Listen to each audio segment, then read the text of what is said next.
doing a lot of damage, but slowing the opposing AD carry's attack speed by a good margin. Yeah, Malphite is a fantastic champion, so we do see him banned. Along with that, York once again, and we do see the Nocturne ban coming out as well. As I should probably fix my overlay. I should probably go do this for a little bit here. But Interestingly enough, no Karthus ban this game either, so they're going to allow Karthus to be picked up. No Jace ban, so that could possibly be in the play for the Rain Man. That would be incredibly exciting. And once again, no Ezreal ban. Balls really loves playing Ezreal. And, he didn't absolutely dominate his lane last matchup, but he was able to do incredibly well throughout those team fights, pick up a lot of kills, and be relatively safe against, against St. Vicious, who was diving in pretty deep with Hecarim, and against Olaf, who's, kind of the person impervious to CC. He is impervious while his ultimate is up, running that Ghost. He can really get to the back lines better than anyone else, but at the same time, Ezreal was actually able to kite him because that Arcane Shift, do enough damage to take him down before he himself died. So really great job last game. We'll see if Balls carries through with another stellar performance on Ezreal. And we are over to Curse's first 2 pickups of the game. Yeah, so I'm going to have to take a look at what they choose to pick up. Again, not going to be too surprised if we do see something like a Karthus come out. Of course, Morgana not banned once again, and do they want to do that Karthus against Morgana again? A little bit wonky last game. They might want to just go ahead and avoid it and go with a different direction. Looks like they are going to pick up a Taric Corki lane. That makes a little bit of sense to me because I think they're afraid of the Soraka Ezreal pickup once again. And with the Soraka Ezreal pickup, you want a tiny bit of sustain, but you also want the ability to completely burst down the opposition. And so with Taric, they actually will be able to do that if they had picked up Soraka, but it looks like they might actually go with Leona. Muffin Cutie, very well known for playing a stellar Leona, and does a pretty good job in countering those other bruiser supports like Blitzcrank, like Taric, because it does so much damage with her combination and with the extra CC she brings out. And of course her passive, the Sunlight passive, is going to make Balls do more damage as well as he procs all of his auto attacks and his hits. And the great thing about Ezreal is he can land those auto attacks and skill shots in very quick succession and make sure he uses up all of those Sunlight passive procs. Yeah, definitely a very good lane. I love seeing Muffin Cutie play that Leona. Very, very good Leona player. Knows exactly when to be completely aggressive, which is, of course, kind of the key with Leona, right? Because once you're in, you're kind of in. Yes, you are kind of in. You definitely need to win those trades because there's very little escaping in the end. Oh my goodness. And we actually saw, a Graves almost picked up. And one thing Westrice has done in the past is play Corki in the top lane. So it is possible that they will go ahead and do that. We do see a Morgana being hovered over as well. Last game and all throughout this tournament and a number of tournaments, Mandatory Cloud has shown how great they are at Morgana. So it's not, a champion you really want to give away to them. At the same time, we did see a Maokai pickup. We saw a Maokai pickup where Nautilus was still on the board. Nick Smithy really loves Nautilus. Nautilus was banned last game. He went Jungle Malphite instead. This game might be a Maokai pickup, and it does look like a Morgana pickup. So Nia Jacky will be on Morgana, and that means that Mandatory Cloud obviously cannot play Morgana. Will he decide to go Karthus and have the same lane as last game, but on opposing sides, or will he go with something a little more aggressive? Only time will tell. Only time will tell. We'll have to see what other pickups we have. We also have the Shyvana over there on Curse. Almost certainly going to be going to St. Vicious. Very, very handsome Shyvana player. Of course, very, very good with that. Communication with the team is very, very important in playing Shyvana. Your initiation is very strong, but it's very direct. You have to be able to sync it up, and you have to be able to kind of go in there and actually really pump out that AoE damage and secure kills very quickly. Because besides that, it's kind of... a little bit kitey if you're playing that Shyvana. Yeah, it's really hard to stick people in place when you're playing Shyvana. Unless you have that red buff and exhaust up, it's really hard to hold on to people. But it looks like we're going to have a Mordekaiser middle, so that's really exciting. And Aurelia top, and obviously they had to pick the top before Curse got to pick their top. So how is Curse going to counter that Aurelia pickup? Right now it seems like Jax, which is, a good pickup, but not necessarily one that will always win against Aurelia. Aurelia has a lot of tools in her pocket to really change fights around and to really help out ganks as well. Jax has a little bit of the same with his Counter Strike and Leap Strike. He can really jump onto someone who's, relatively unaware that a gank is coming. So we're going to see that bottom lane, as we mentioned earlier, Taric and Porky that provides for a lot of burst. But on the other side of the coin, Leona and Ezreal also have a very high amount of burst as well. So it's going to come down who gets that first stun off in those team fights, I feel like. Yeah, and it's important when you're thinking about something like counter picking a top lane that you not only think about the lane but also your team comp as a whole, especially when you're the very last pick, because now you have complete information about what's going to be on both teams. And so at that point, they probably just thought that Jax was going to really contribute to the team fight, really be able to get in there and do that dirty damage that they need, along with that, Morgana and the Shyvana that have been doing a lot of spread damage. We really want that Jax to get in there and do some nice stunning, do some nice single target damage. Yeah, and people in chat are mentioning, oh, the Rayman isn't, very well known for their Aurelia play, and that is a little bit true. Certainly not considered one of the best Aurelia players in the world, not at the same tier as a Wicked, for instance, but, is still a professional player, still is a great, last hitter, regardless of who they are playing on. Are they going to be able to dominate this lane like they did the last lane against Westrice? Obviously, he didn't have the luxury of picking second as he did last time, so they are down there. And how is Morgana going to be able to do it against Mordekaiser middle? Generally, Mordekaiser, really in danger if there are going to be ganks coming in with frequency, but is Shyvana going to be able to put enough pressure on that middle lane to really, force Mandatory Cloud out of farm? Because if that Mordekaiser does get all the farm, he's going to be so incredibly hard to stop once it gets into the late game. Yeah, so we're going to have to see. I absolutely love that Mordekaiser pickup. I love playing Mordekaiser. Definitely going to be looking forward to seeing exactly how he wants to play them and all of that fun stuff.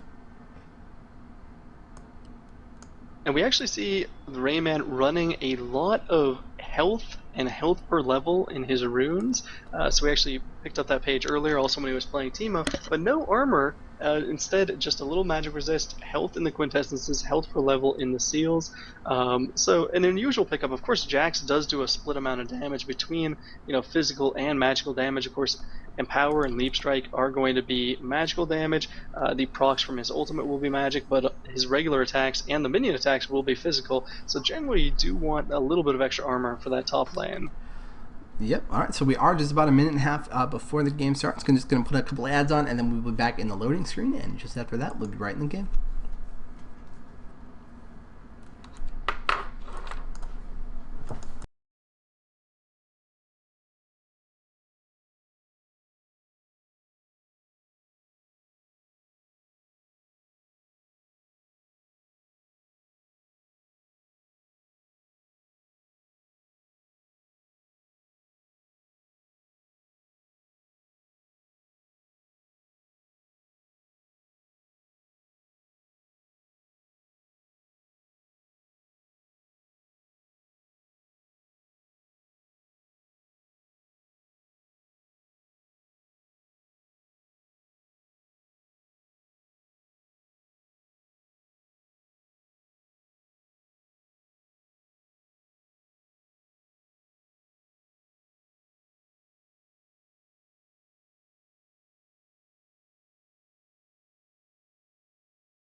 Yeah.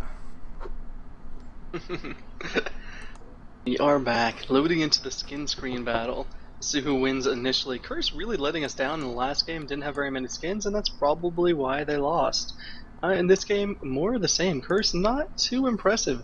3 out of 5, which is much better than the 1 out of 5 last game, but 4 out of 5 for mTw.NA. They take the lead once again in the skin battle.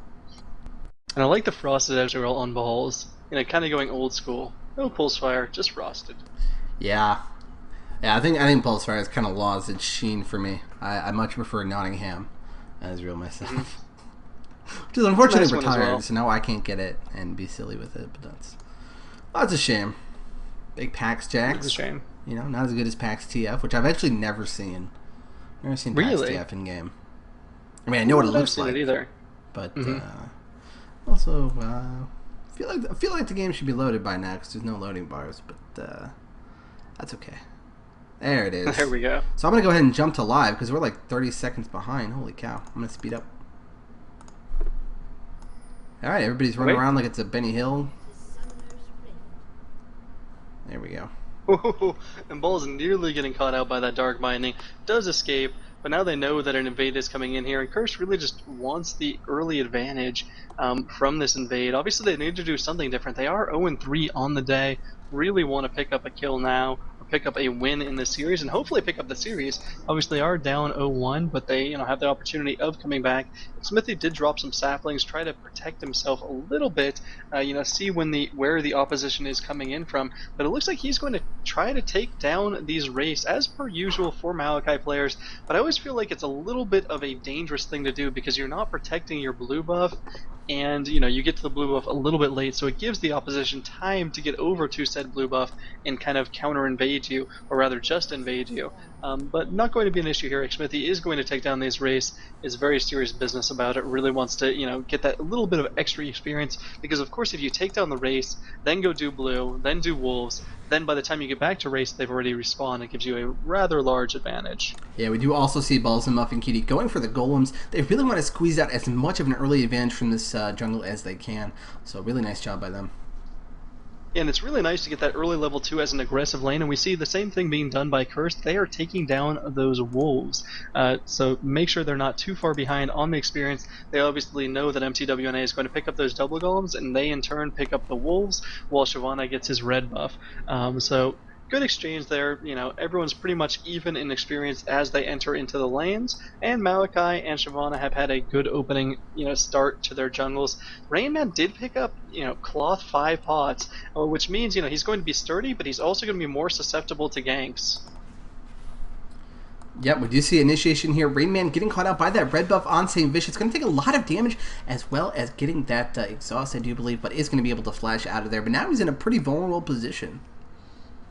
He is in a vulnerable position, but luckily the exhaust was also used on Shyvana. Westrice didn't decide to use the ignite, so both of the top laners still have ignite. Rain Man is missing out on his flash, so he'll just have to be a little bit defensive, make sure that really no one comes up top lane, make sure he doesn't overextend while he doesn't have a ward up there either, but he's generally pretty good at escaping from ganks. We do see did get away from it there, and we'll now just have to play a little bit more defensively. The other thing is they now had the opportunity to put a ward down at the opposing blue buff, and so there's actually dual wards at the opposing blue buff, because they knew Shyvana wasn't going to get to it very soon, and now it could potentially be countered. We do see Maokai coming around to make a little bit of an aggressive move, perhaps. Yeah, just kind of roaming around, trying to find anybody that might be out of position. Really wants to, play that role of having the great map vision, having that presence everywhere. And if anybody overextends, he wants to be able to get there very, very quickly. We do see Nijaki has picked up a point in Black Shield, so we'll be relatively safe from ganks. You just pop on that Black Shield, make sure he's not stared for any extended amount of time. Bottom lane, incidentally, a little bit of aggression going down there. Yeah, a little bit of pokey going on. Want to try to put that damage as much as they can. Want to try to drain Tarek's mana, make him use that heal as much as possible as well. Yeah, but in bottom lane, there's actually no wards coming from the river. There's only one ward in that bottom bush from Curse. So Maokai could potentially gank down there once his lane pushes back up, but I don't know that he knows where the wards have been placed, or the fact that there are essentially no wards in the river, in the tri-bush, and that he has a clear shot to any potential gank down there. It looks like St. Vicious is going to give a very, very early blue here to that Morgana, giving her that first blue. It's going to give her a little bit of an edge up here against... why can't I even say Mordekaiser? I keep wanting to say Maokai, who's in this game, so I get half credit. And so yeah, she's going to be able to at least kind of survive. She can be a very rough lane for her to actually go against that Mordekaiser. Yeah, any lane where it's kind of a mana user against a very sustainy energy-based or just no non-resource based caster can be tough until you get that blue buff, and then it tends to be the lane with the blue buff that gets the advantage. But Mordekaiser's not going to need to pick that up, and that's going to be really nice for Maokai having those blue buffs. And then late game, it'll be interesting to see who those blue buffs go to. In particular, Ezreal can be really, really good with blue buffs too, and we are going to see Maokai roaming in here, roaming into the bush down bottom, and aggression will begin. Yeah, there was a nice stun on Muffin Cutie, but it looks like Elements is still going to get caught out. Doesn't have that stun up now, and they're putting out a lot of damage, but it looks like it's going to be just barely not enough to actually secure a kill. That was a really nice job by him, stunning that Muffin Cutie, knowing that he was the one that was going to have the follow-up, and he just wasn't able to connect onto Corki.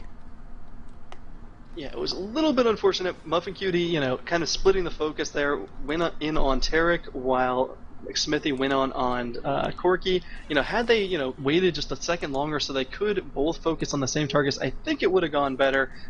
In the end, not too stellar. Rain Man, incidentally, has actually been doing a pretty darn good job in this top lane. And actually, I say that, and they exchange a couple words, exchange a couple blows, and Rain Man does come ahead in it. But actually, the last time I looked up there, Rain Man was ahead in farm. Apparently, went back. Jax has taken the lead once more, but it is relatively close up top there. Yeah, so nice job by them. We'll see how that lane continues to play out, especially once they have their ultimates and Jack's trades become significantly stronger at that point. But you see Aurelia doing a nice job of keeping the damage on him.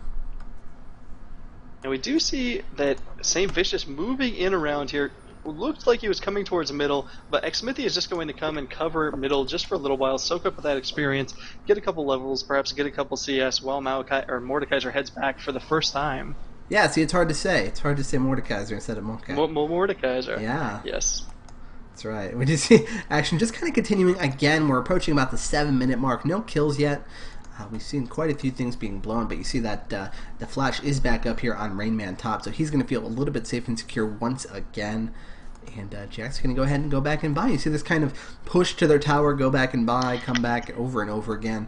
Definitely something that you want to get in the habit of, and Jack's pretty good at it. Against somebody like Aurelia, can't really push back. Right, and we are, 7 minutes into the game, and the gold is just about even, 8.7 per team. Now, it does fluctuate back and forth, 100 in favor of one team, 100 in favor of the other, but overall has remained almost completely even, and there's no lane that is really pulling ahead of their counterparts very much. One thing is Maokai has been keeping up in farm with Shyvana, but also has picked up that early Philosopher's Stone, so he will be making more money, given enough time here, than will Shyvana.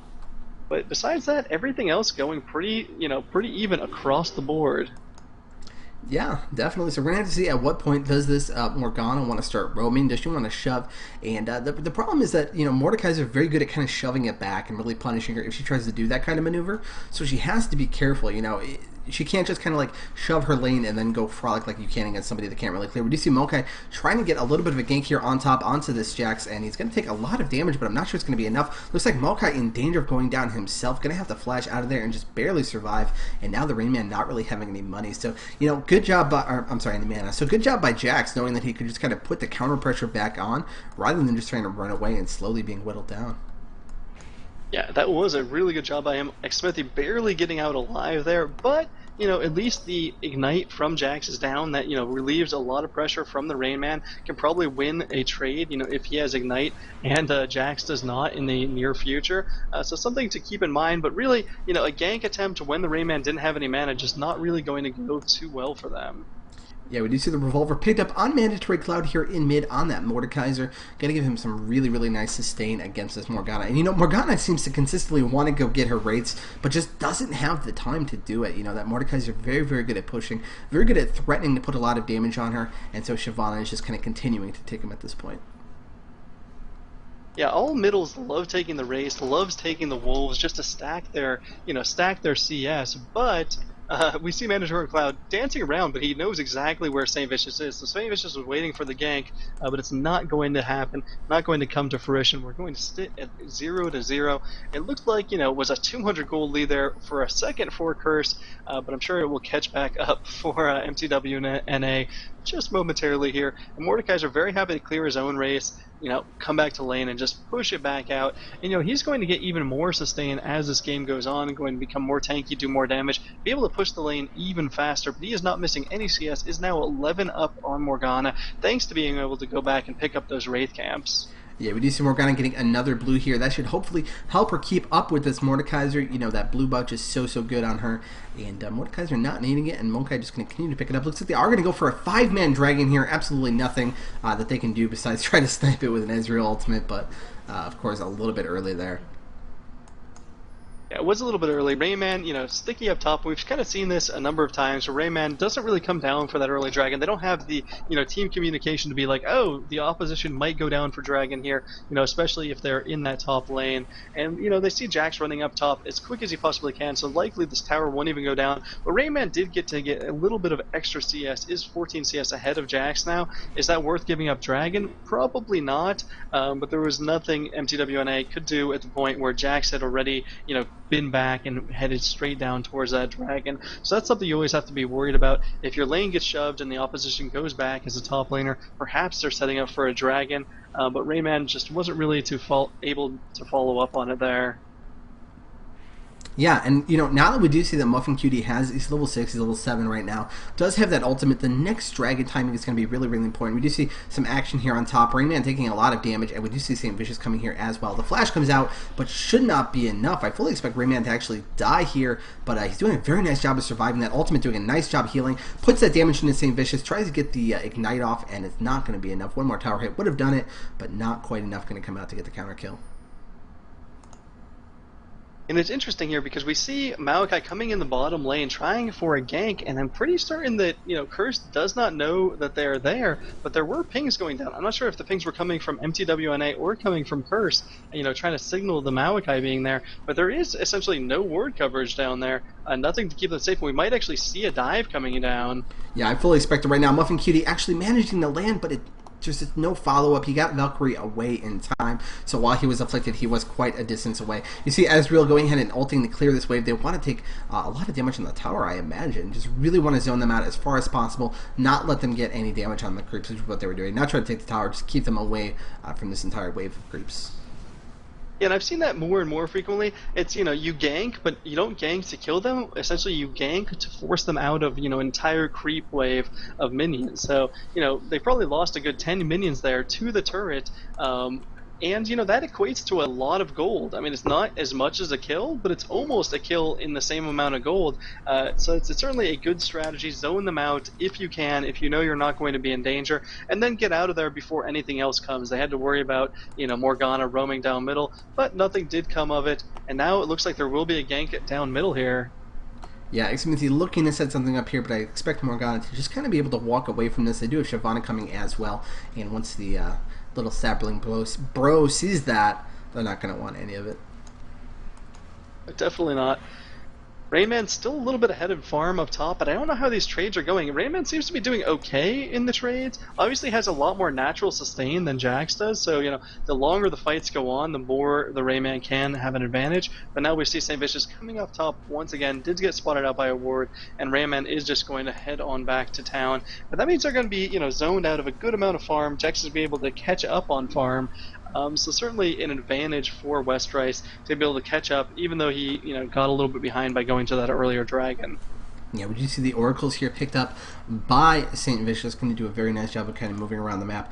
No matching oracles yet on Mokai or anything like that. We do see a little bit of setup here by Muffin Cutie, but not going to choose to actually go in. Again, knowing when you should actually go in or not. Very, very important when you're playing somebody like Leona, thinking that wasn't a great opportunity, and so he's just going to back off. We do see Hextech Gunblade finished on Mordekaiser, and that's actually a very significant moment. Gives him a lot of ability to actually stick on somebody and try to get a kill, so that's a very, very good pickup on him. Yeah, and it's kind of interesting. We do see Shyvana coming down bottom, a Dazzle, but a Arcane Shift away at the same time. Muffin Cutie's in a lot of trouble here, but might get away in the end. Yeah, really wanted to try to set up some kind of initiation for Xsmithy over here, but just barely getting away, which is really nice by him, but I don't think there's going to be any kind of kill coming out unless it's on balls here. He does get blown up, and Xsmithy going to go down too as well. That's very, very painful. And we see the Morgana here going to get the kill on Muffin Cutie. Not much that Muffin Cutie can do to stop that, and so it turned out to be a fairly neutral trade. Actually went very, very well for Curse at the end. Oh, binding hit on Mordekaiser as well. Going to use the ultimate there on the Tarek, but I mean that's good. Doesn't get the kill, unfortunately, so not quite as good as I thought it might be. Yeah, the little imbue right at the end there saved elements. Looked like he was going to be in a lot of trouble, but in the end got away. So really an incredible, exchange, all in favor of Curse. They're now up 4-0, up almost 3,000 gold. So that's pretty good for 15 minutes in. Everything has been going their way this game. Will things turn around? Quite possibly could, but 2 kills picked up in that last engagement for Corki, that is pretty big. Yeah, and it's very evenly distributed. You see almost everybody on mTw has died once except for that Mordekaiser. But, it really is still going to be one team fight away from completely turning around. And Mordekaiser just so good at doing that. If they do manage to do something like burn down that Corki and take his ghost, they're going to really be able to punish them in that team fight and hopefully get a lot of kills for free. Yeah, we do see Rayman putting a lot of pressure on top lane, going in on Westray. So, I mean, the battle has just been going back and forth for so long that eventually the Rayman did catch up. Also has that Wriggles to help increase their sustain, whereas Jax is kind of going for the bigger ticket items, picking up that early pickaxe. But Rayman doing a lot of damage, and really, Westray has to be careful. Unless he's going to get assistance very soon, he's going to have to head on back.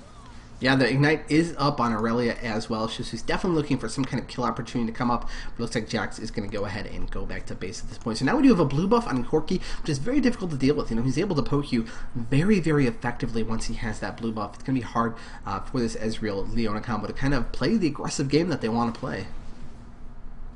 Yeah, because of course they don't have any natural sustain. We do see that a Vampiric Scepter has been picked up by Ezreal, but Corki already has a Trinity Force, and it looks like the second dragon of the game is going to go to Curse. They're right on top, but of course they had the timer from earlier, and this time they didn't even need Westrice to come in and help out. Rayman almost taking down that top turret, just not quite down, and it looks like Westrice really wants to fight as well. Don't know that an opportunity will present itself to go against Rayman. Looks like it's not going to happen, but Westrice is like, okay, I have my Bilgewater Cutlass. I really want to, go all the way in, try to pick a fight here against this out-of-mana Aurelia, but no sale there. And down bottom, looked like a little bit of aggression was going to be had once again, but everyone just backs off in time. And I mean, I love Maokai as a jungler and as a ganker, but when you compare him to Shyvana in those 3v3 or 2v2 exchanges, Shyvana is just going to be able to do more consistent damage than is Maokai. Maokai, of course, has a little bit of an advantage on the sustain, but is that enough? I know in middle we see a lot of aggression between Mandatory Cloud and iJackie. Yeah, not quite enough to secure a kill. It looks like Mordekaiser does still have his ultimate up as well, though. So, Morgana has to be very, very careful at this point. She doesn't want to get bursted down. And, of course, that Gunblade is on cooldown, but it does do quite a bit of damage once it'll come back up. Right, and Ignite and ultimate up from Mandatory Cloud. Wow, and actually the exhaust is coming out from Shyvana. Mordekaiser turns around, just uses the ultimate on Morgana, so she's not going to want to engage any further. And Mandatory Cloud gets away, and he still has about 3/4 of his life. So doing a really great job just pushing around that middle lane. Yeah, really, really a stellar job. And that Mordekaiser, like you said, is going to get more and more scary as the game goes on. Yeah, we do already have the very early Zonius picked up here on Morgana, which is going to give her a lot of survivability. She feels like this Mordekaiser is going to kill her. She can just pop that and stop a lot of the damage over time. Effects that, of course, going to be coming out from him. And let her try to survive as much as possible. We saw an unusual exchange up top, wherein Rainman flashed away from Westrice. Westrice leap struck on top of Aurelia, then Aurelia, ignited Jax, and then Jax flashed away. So it was like a flash away, and then a jump towards, and then another flash away.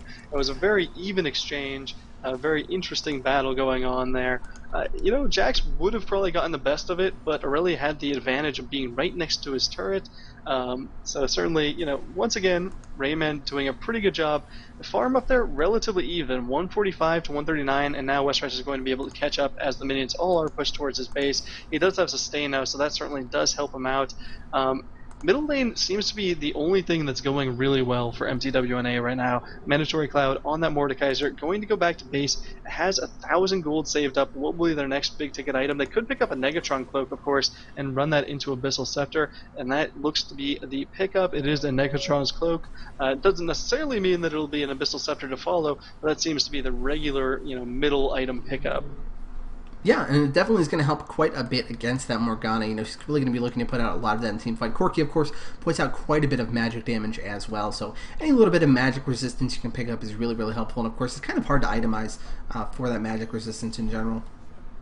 We do see iJackie sneaking up top, while Maokai sneaking down bottom. Same Vicious, was also heading bottom. And Rayman does spot out that Morgana and just kind of heads back. But another great thing that Rayman has right now, he has a red potion, and I think he knows, okay, well, both of the ignites are down top, both of the flashes are down top. I think I might be able to win a battle. Oh wow, Nijaki getting really low again, but Mandatory Cloud might get the worst of this, and Rayman coming in to save the day. Yeah, the same fish is having to get out of there, blow his burnout, and just kind of run away. Now, Jackie, it's really unfortunate that they're not securing these kills on him. He's getting quite low, but you have to get that kill, and you really want that for Mordekaiser to kind of snowball ahead, and he's just not getting it. Yeah, I mean, not snowballing in the way he'd want to, but he is about 40 CS ahead. It looks like Westrice will take the top turret, but middle turret will fall down in response, and blue buff will be stolen most likely here by mTw.NA. They are taking that down presently, and it will likely go to balls. And like I was saying earlier, it's always great to have a blue buff on Ezreal, and so now the bottom lane has kind of swapped up. Previously it was Corki with that blue buff, which gave him a great advantage, was able to just spam away with those missiles, but now it's Ezreal who's going to be able to do a very similar thing with Mystic Shot, with Essence Flux, and we do see, an Essence Flux first build from balls, which is pretty standard. Nowadays that's become more and more popular instead of getting that Mystic Shot first. Yeah, it's definitely a fairly recent build. It's been really popular lately. People finding that it just makes your trade so effective. And this middle tower is going to go down. Mandatory Cloud is not able to hold off those three people, especially that Corki, just able to burn down this creep wave so quickly combined with that Morgana. It's very difficult to stop that kind of push from happening. And then bottom turret goes down, so there's a lot of turret exchanges there. Top for mid, mid for bottom, and top turret is also so very close, 72 hit points from going down in the top lane for mTw.NA as well. And, Rayman does have that red potion, but still it doesn't appear like they really want to engage on top of that Jax. That seems to be, the general idea. And I don't want it to get into a fight now, especially that Jax, I don't have the turret that I can back up into, and now the Jax has that Hextech Gunblade all the way built up. Yeah, and we're seeing a very passive game here so far from NTW, not able to capitalize into any kills. It is an 0-4 game, and it's not too much in the favor of Curse. They do have that 4-kill advantage that's giving them a nice little gold lead, probably about 2.3k lead, but not very much, but definitely enough, and these dragons have been a large part of that as well as the 4 kills. And one thing, obviously, in team fights, they could change this around very drastically if they get a ghost from Mordekaiser, but we're seeing yet another dragon be taken by Curse, and will the steal come in? Oh my goodness, Soul Shackles is wonderfully placed down there. Yeah, we do see a lot of action coming out. Same Fish is doing that very aggressive initiation, but Leona absolutely turning that fight around. That was beautiful by Muffin Cutie. They're going to be able to clean up here, and Jackie is going to be absolutely cleaned up, and Westrice is trying to get out of there, and he's just barely going to make it out. And now they're going to turn around. They're probably going to either go take some big objectives. I think they're going straight to Baron. Yeah, it looks like they might be going right to that Baron. A little bit of a risky move. It is quite early in the game still, but if they think they have the damage to take it down, they're absolutely going to go right to it. And just that turnaround, that Leona absolutely locking down their entire team was the turning point of that game, of that fight, I should say. Let Mandatory Cloud get that same Vicious Ghost, and from there the damage is absolutely snowballed. Looks like it's going down extraordinarily fast. Yeah, obviously Rayman does have that Wriggles Lantern, so that certainly helps in taking down the Baron. They're going to be able to swap up the damage by standing close to the Baron, and they're going to be able to take it down. Jax is actually getting pretty close here, but he's not going to be in time. It could have been, just another second. And of course, Smithy wasn't around, so there was no smite to secure that. So a steal would have been possible, but they were able to do it just fast enough. And a really great job from mTw.NA. Dragon was still up. They knew Dragon was up, but they ignored Dragon because they said, okay, we just have enough time to go ahead and take down Baron. We don't have enough time to do Dragon and then go to Baron. So really we see a complete shift in the fates of these teams. mTw now has a 300 gold lead or thereabouts, now has that Baron buff on all but one member of their team, and can go ahead and pick up this dragon. Actually, Smithy got it too, so I don't know that they necessarily waited until he was alive, but he respawned before the Baron was finished, and now they're going to get this dragon as well. So in these next couple of team fights, they're going to be incredibly scary. They do have that Abyssal on Mordekaiser as well. Man, oh man, things, weren't looking good for mTw.NA, but that's what Mordekaiser can do for you, and Leona, as you mentioned, just locking up everyone in that perpetual CC chain. So good, so good, and that combination, of course, anyone who can just proc off a little bit of damage to make that, Sunlight passive proc for Leona is doing their job. And Mm-hmm. I feel like she really like allows the rest of their team to do just a little bit less damage and still get away with it. But there's really no one on their team that's not doing that much damage, except perhaps Maokai. But Maokai, of course, is just a CC bot, a damage reduction bot, and I really love Maokai in combination. With Soraka, people that can heal themselves, but also in combination with Mordekaiser, someone who has a lot of self-sustain. Um, and we're seeing like great play from Nijaki, a really good Soul Shackles in that last fight, but he doesn't have that death cap. He only has 230 AP, which is certainly nothing to scoff at, but it's not quite enough to burst down the opposing team, especially when it's landed in that Malachi ultimate. I'm going to say yes to the last 43 things you just said. Those are all accurate. Okay. We just see a lot of action coming here top. Rayman really not afraid of being fairly aggressively positioned. He knows that the bulk of their team is in mid and not very afraid of this Jax whatsoever. So he's just going to continue to press this top lane right here as they continue to posture in mid. Ball's getting fairly low here, though. They have to be careful. They really don't want him to get caught out. He will die in just a couple of spells here. And we just see Maokai trying to do a little bit of counter warding in this push, but not going to be successful, going to be chased away. And Rayman actually doing a lot of work on Westright, was really able to take him low. And of course, maybe that's not the most ideal matchup, but Rayman does have that Trinity Force now, does also have that red potion, up and used, so it has that extra bonus from that, and has blue buff, so his cooldowns are going to come off just that much quicker, and so he's going to head on back and punish Westright just a little bit more. Yeah, you see, he goes in, does his damage, and then just backs up, knows that Counter-Strike is going to make any kind of efforts to continue going on him pointless, and is just, capable, just completely fine with taking that really, really free harass on him. Yeah, and Westright is actually healing up quite a bit, but now Rayman just continuing to go on in there, making Westright burn that Counter-Strike, and he's just whittling him down over time. It does look like everyone is coming up for Xmithy, and Balls is way out of position here. Yeah, Xmithy taking a lot of damage here, tries to flash away, almost getting away with it, but taking enough damage to get bursted down. Jax picking up the kill. Very nice job for them. They need those kind of free pickups. That's going to be really important for them getting back in this game, especially when they have that Baron buff. They don't want to fight a nice big fight, but if they're able to, isolate one or two people and really go at them full force, they're absolutely going to take that opportunity and go for it.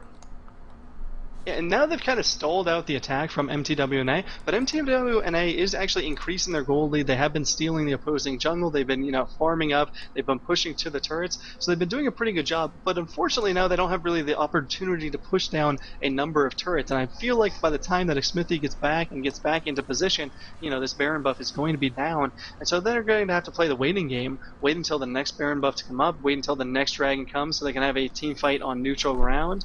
Obviously, mTw.NA proved they have, a pretty stellar team fighting team, but that Baron buff is down, so they don't have that extra advantage. They don't have that extra go-to little buff that would essentially ensure a team fight win for them. Yeah, that is a good point. Baron has now fallen, so the timer begins until the next one does spawn, and there's going to be a lot of pressure on that Baron, I think. Unless there's a team fight immediately before it spawns, they should know the timer very, very well, and they're going to have to be very, very careful, either team kind of posturing around it, because, like we've seen over and over again, we have a lot of people that are able to really capitalize on positioning mistakes. You have a Taric and Morgana really able to lock you down. That Maokai and Leona do the same. They have to be very, very careful in their positioning around these objectives. And that Baron will be back up at 30 minutes, 33 seconds.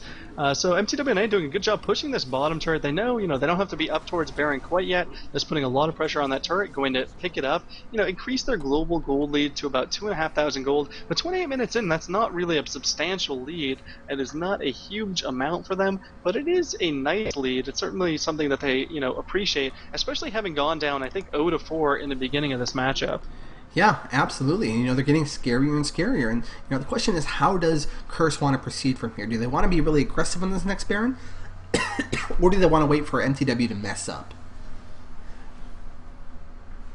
I really feel like, ideally, if you're Curse, you don't feel very strong about the next coming team fight, because you forced the previous team fight when you had a 4-0 kill lead and it just didn't go well for you. So from this point on, you should probably just play defensively, hope they go for Baron when they don't really have an advantage, and then you can kind of jump in on them once they've all been debuffed, once they've all been damaged by that Baron a little bit. Alternatively, mTw.NA has been very aggressive going after these towers, and if they continue that and continue getting damaged, just go in on them like we see right here. Yeah, the Rayman taking a lot of damage to the same Vicious, as always, going very, very deep into the fight. Very nice play there by Leona, putting out a lot of CC, but it's just not enough. There's not enough damage coming out. Looks like Mandatory Cloud trying very hard to get that Ghost, but it doesn't look like it's actually going to come out. Cops just barely staying alive, doing a very nice job of actually not giving him that ghost that kind of turns the entire team fight around. And so that is going to be a 2-for-1 exchange. Very, very close to being more than that, but Curse doing a nice job of just barely staying alive.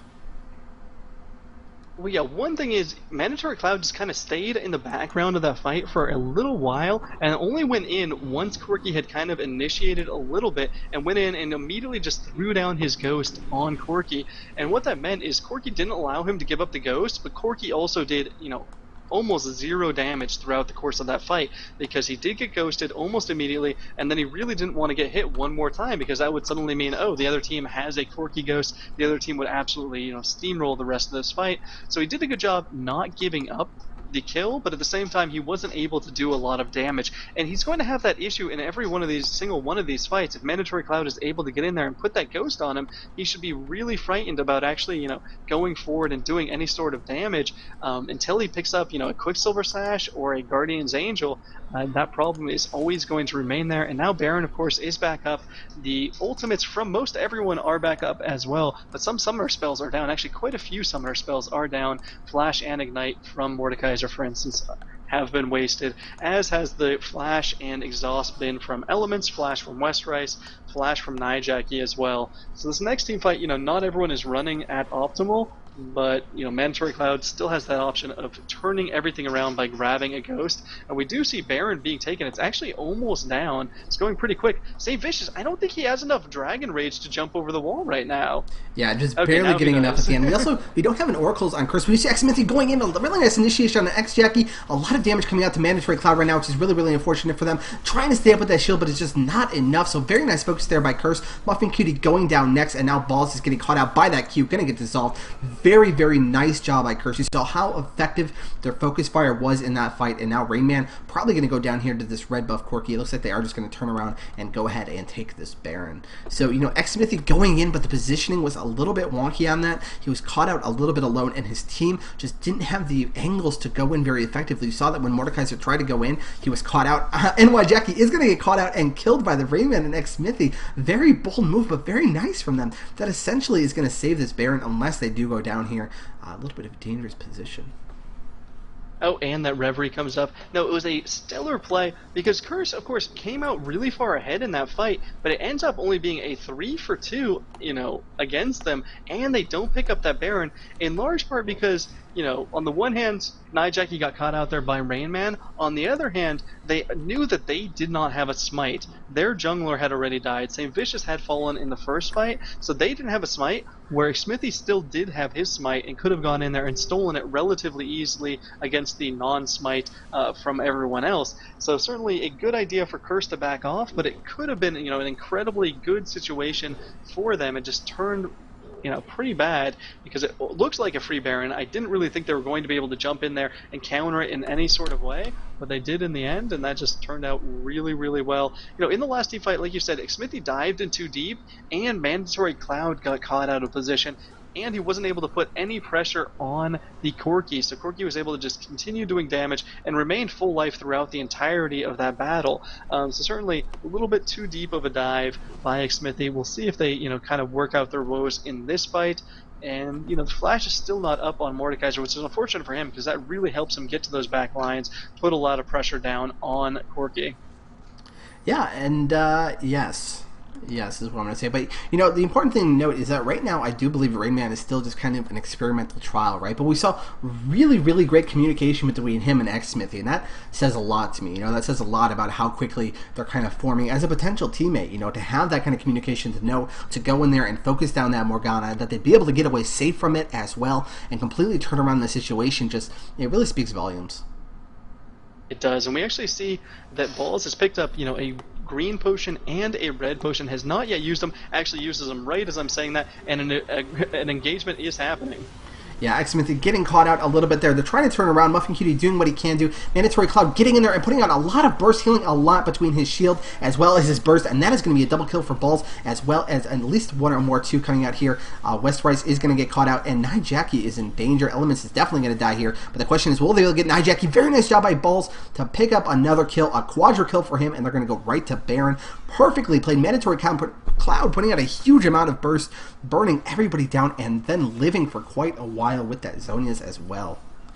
And Rain Man stealing the pentakill from Balls. Balls doing a really great job. Thought he had the pentakill. Looked like he had picked up that, fourth kill. Did not, in fact, and then flashed over the wall, chased down ggClassic as well. So really, really good showing by mTw.NA. And it looked like it started out so terribly wrong for them because Xmithie essentially got caught really far out of position. muffincutie was there with him, but the rest of the team wasn't really in position to follow up on Xmithie's death. So Xmithie gets burned down.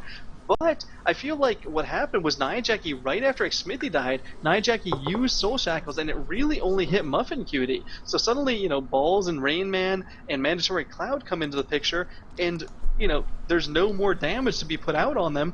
Cop kind of jumps into the middle of everyone and gets kind of burst down relatively quickly there. So little issues with positioning, and really big issues on wasting those skills, where they could have just picked up the kills without it, and where they could have essentially saved that Soul Shackles for those squishy people, for Mordekaiser, for Balls, and kind of, ensured that they would have won the team fight overall, because it started out, a 1-0 for them.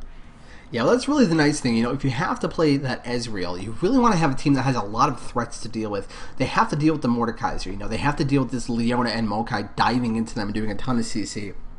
And that really gives Ezreal a timing and an angle to kind of come in and just do a lot of damage and pick off a lot of people. It's very hard to deal with all the threats that mTw is throwing at them right now.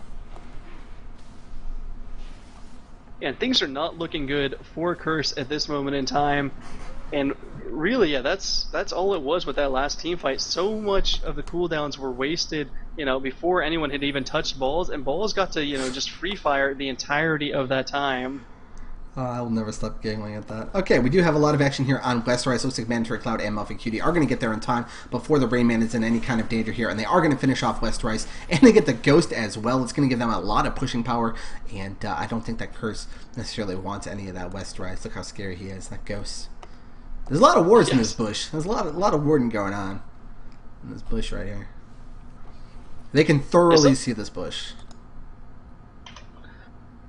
Sometimes I get a little bit confused that how much Ghost the Mordekaiser, or how much damage that Mordekaiser Ghost does. I'm like, wait, when you were on my team, you weren't doing that much damage, and suddenly, that Ghost is, killing me almost instantaneously.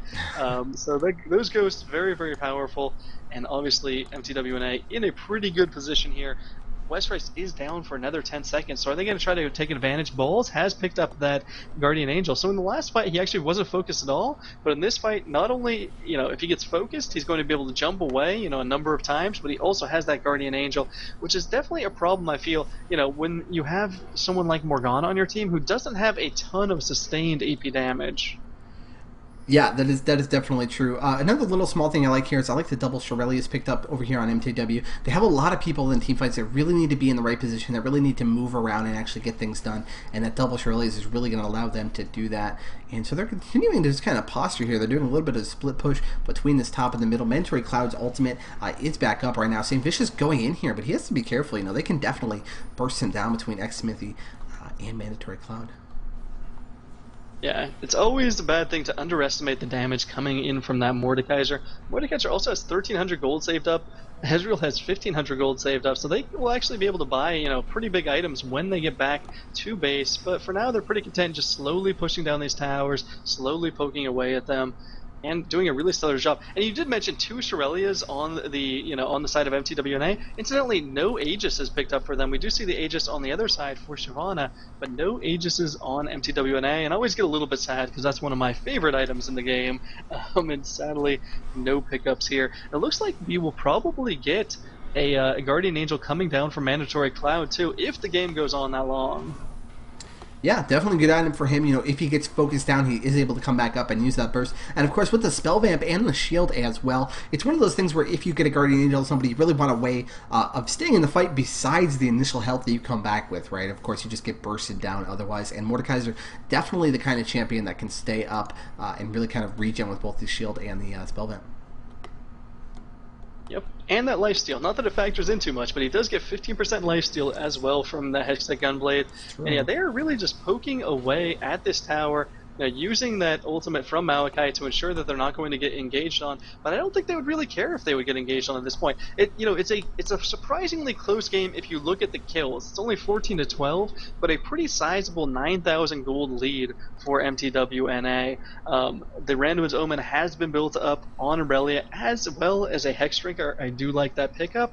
It's kind of interesting because I think we saw Rayman's Aurelia build very different than his Udyr build, and they actually have, pretty similar functions, and you can build the same items on both of them without being too bad. Yeah, St. Vicious is going to dive in here, try to put out a lot of damage on Rayman. A very nice ultimate by Morgana, but going to have to back off at the last second. Mandatory Cloud trying to put out as much damage as he can, trying to stay up. Uses that Zonias as well to stay alive, just long enough for Balls once again to come in and clean up. We see that single target damage from him coming into play right there at the end, just like we saw in the last fight, and people are going to start melting left and right. I don't believe that we saw a Ghost come out from Mandatory Cloud, but definitely put out enough damage to stay alive there between the shield and the spell vamp, and that Zonias.